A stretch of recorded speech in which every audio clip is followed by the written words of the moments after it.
ڈیرین gap اس 100 میل کے area سے گزرنے کا مطلب ہے موت کی گھاٹی سے گزرنا۔ ہر سال ساؤتھ امریکہ سے لاکھوں لوگ اس خطرناک ایریا سے گزر کر ایک اچھی زندگی کا خواب لیے سینٹرل امریکہ جانے کی کوشش کرتے ہیں۔ صرف سال 2022 میں ہی 2 لاکھ لوگوں نے اس ایریا کو کراس کرنے کی کوشش کی تھی، جن میں سے سینکڑوں لوگ اسے کراس کرتے ہوئے مارے گئے۔ آخر اس ایریا میں ایسی کیا خطرناک چیز ہے کہ یہاں پر آج تک کوئی روڈ یا ریلوے لائن تک نہیں بنائی جا سکی؟ جانتے ہیں اس ویڈیو میں۔ آپ دیکھ رہے ہیں عمر ٹی وی۔ ٹیکنالوجی کے اس دور میں جہاں پر صحرا میں بھی آسمان کو چھوتی ہوئی بلڈنگز اور فیوچرسٹک سٹیز بنائے جا چکے ہیں، وہیں پر اس ایریا میں آج تک کوئی روڈ یا ریلوے لائن کیوں نہیں بنائی جا سکی؟ اس کی کچھ وجوہات ہیں۔ نمبر 1، اس کی سب سے پہلی ریزن ہے یہاں کے زہریلے اور جان لیوا سانپ اور کیڑے مکوڑے۔ جب انسان کوئی بھی کام شروع کرتا ہے تو سب سے پہلے وہ اپنی حفاظت کو یقینی بناتا ہے۔ ڈیرین گیپ کے اس ایریا میں دنیا کے سب سے خطرناک سانپ اور زہریلے کیڑے مکوڑے پائے جاتے ہیں۔ حفاظتی تدابیر اختیار کرنے کے باوجود اگر ان میں سے کوئی زہریلی چیز آپ کو کاٹ لے تو یہاں پر دور دور تک نہ کوئی گھر ہے اور نہ ہی کوئی hospital.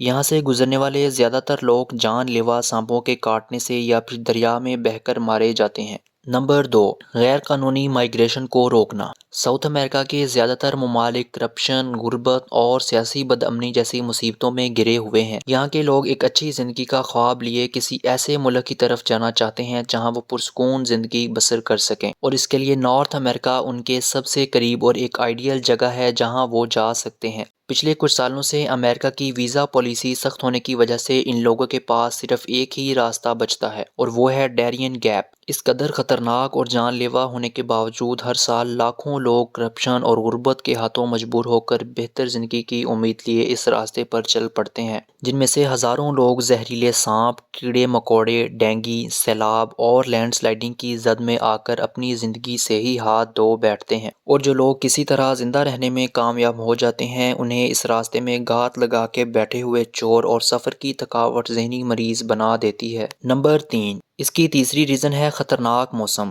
ڈیرین gap line of equator سے کچھ کلومیٹر اوپر ہے اور اس کے نارتھ میں اٹلانٹک اوشین اور ساؤتھ میں پیسیفک اوشین ہے، جس کی وجہ سے یہاں کا موسم گرم اور ہیومیڈیٹی لیول کافی زیادہ رہتا ہے۔ اس جگہ میں ہر طرف گھنے جنگلات ہیں اور بارش تو تقریباً سارا سال مسلسل یہاں ہوتی رہتی ہے، جس کی وجہ سے سیلاب کا آنا اور لینڈ سلائڈنگ تو معمول کی بات ہے۔ اس طرح کا موسم جہاں پر سیلاب اور بارشیں آئے دن آتی رہتی ہیں، وہاں پر کنسٹرکشن کرنا کافی مشکل کام ہے، کیونکہ سیمنٹ اور کنکریٹ کو سوکھنے کے لیے گرم اور خشک موسم کی ضرورت ہوتی ہے۔ لیکن آج کے اس جدید دور میں تقریباً کچھ بھی کرنا ممکن ہے۔ اگر انسان چاہے تو وہ ان ساری مشکلات کا حل نکال کر یہاں پر روڈ تعمیر کر سکتا ہے، لیکن دراصل کچھ ممالک یہ چاہتے ہی نہیں ہیں کہ یہاں پر کوئی ہائی وے یا ریلوے لائن بنے۔ ایسا کیوں ہے، چلیے جانتے ہیں۔ نمبر 4، اس ایریا میں کسی روڈ یا ریلوے لائن کا بننا پینما کے مفاد میں بالکل بھی نہیں تھا، کیونکہ 19ویں صدی میں پینما کولمبیا کا ہی ایک صوبہ ہوا کرتا تھا، لیکن درمیان میں اس خطرناک ایریا کی وجہ سے کولمبیا کے لیے پینما کو ڈائریکٹ کنٹرول کرنا کافی مشکل ہوتا تھا، اور پینما سے کنیکٹ رہنے کے لیے اس کے پاس صرف سمندر کا ہی راستہ بچتا تھا۔ اسی انڈائریکٹ کنٹرول کا فائدہ اٹھاتے ہوئے پینما میں آزادی کی ایک تحریک شروع ہو چکی تھی۔ جب یہ تحریک دن بہ دن زور پکڑ رہی تھی تو دنیا کی سپر پاور کنٹری یعنی یونائیٹڈ اسٹیٹس آف امریکہ نے اس موومنٹ میں دلچسپی لینا شروع کر دی، کیونکہ امریکہ چاہتا تھا کہ اس ایریا کا مکمل کنٹرول اس کے پاس ہو۔ دراصل پینما کنال کی کنسٹرکشن سے پہلے امریکہ کو ایسٹ کوسٹ سے ویسٹ کوسٹ تک جانے کے لیے پورا ساؤتھ امریکہ گھوم کر جانا پڑتا تھا، لیکن اس ایریا کو کنٹرول کرنے سے امریکہ کے بحری بیڑے بہت جلد ایسٹ سے ویسٹ تک پہنچ سکتے تھے۔ اس زمانے میں یہ ایریا تجارت کے لیے بہت ہی زیادہ اہم تھا۔ جو بھی ملک اس ایریا کو کنٹرول کرے گا گویا وہ امریکہ کی بہت بڑی معاشی کمزوری کو اپنے ہاتھ میں لے گا۔ یہی وجہ تھی کہ پینما کی آزادی کی تحریک میں امریکہ نے اس کا بھرپور طریقے سے ساتھ دیا، اور یوں 3 نومبر 1903 میں پینما ایک آزاد ملک بن گیا۔ امریکہ کی اس مکمل سپورٹ کے بدلے میں پینما نے یہ کنال 1999 تک امریکہ کے حوالے کر دی۔ یہ ایک ایسا چوک پوائنٹ ہے جو نہ صرف اٹلانٹک اوشین کو پیسیفک اوشین سے کنیکٹ کرتا ہے بلکہ ایسٹ ایشیا اور امریکہ کی زیادہ تر تجارت بھی اسی راستے سے ہی ہوتی ہے۔ اب واپس اپنی اسی پوائنٹ پر چلتے ہیں۔